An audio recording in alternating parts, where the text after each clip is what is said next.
ஊர் ஊராக பேசி வீதி வீதியாக பேசி தொண்டை தண்ணி வத்த வத்த கத்தி கத்தி இவ்வளவு பெரிய கட்டமைப்பு வச்சுக்கிட்டு இருக்கிற சீமான் இன்னைக்கு இந்த இடத்துல நிற்கும்போது, அங்கே நேற்று மாநாடு நீங்கள் பார்த்துருப்பீங்க, மாவீரர் மாநாடு. எந்தவித இதுவும் இல்லாமல் கிட்டத்தட்ட 20,000க்கும் குறையாத அந்த இளைஞர்கள் கூட்டம் அங்கே இருந்தது.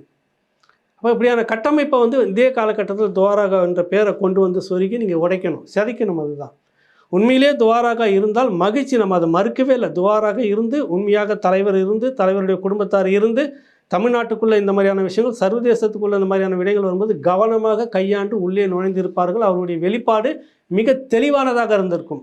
எந்த கட்டமைப்பு நமக்கு பக்கபலமாக இருக்கிறது, இத்தனை ஆண்டு காலமாக யார் வீழ்ந்தார்கள், யார் எழுந்து நிற்கிறார்கள், யார் யார் என்ன வேலை செய்திருக்கிறாங்க, கடந்தவர்களை விட்டுவிட்டு இருப்பவர்களை கையில் எடுத்துக்கிட்டு கொண்டுட்டு போகிற அந்த அரசியல் சரியாக இருக்குமா, எல்லாரையும் ஒருங்கிணைக்கணும், அதே நேரத்தில் கூட இருக்கணும், அதே நேரத்தில் யார் முக்கியன்றதையும் பார்த்து எடுத்துகிட்டு போகணும். இதெல்லாம் கவனத்தில் கொண்டு இருப்பாங்க.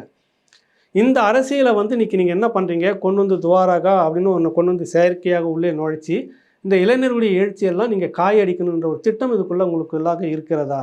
இதுக்கு சில பேர் வந்து பேசிகிட்டு இருக்கிறாங்க. இது எல்லாம் தவறு அப்படின்னு நம்ம சொல்ல வரோம். இது எல்லாமே வந்து சரியானது இல்லை அப்படின்னு நம்ம சொல்ல வரோம். இதன் மேலே விமர்சனங்கள் நிறைய வைக்கலாம், அதை பற்றி இல்லை. அடுத்தது இந்த மாணவர் கூட்டமைப்பு அப்படின்னு ஒன்று சென்னையில் நடத்துனது. எந்த தலைவர்களுமே இல்லை, நிறைய தலைவர்கள் மௌனமாக இருந்தார்கள். திமுக சார்பு தலைவர்கள் கூட, ஈழம் ஆதரவில் இருந்தவர்கள் கூட மௌனமாக இருந்துட்டாங்க. துவாரகா வருகையை கொண்டாடலை, வரவேற்கலை, எதுவுமே பண்ணலை, விட்டுட்டாங்க. அப்படியே தமிழீழ களத்தில், தமிழ் தேசிய களத்தில் இருந்தவர்களும் இதை அப்படியே நியூட்ரலாக விட்டுட்டாங்க. இது ஏற்கவும் இல்லை, மறுக்கவும் இல்லை.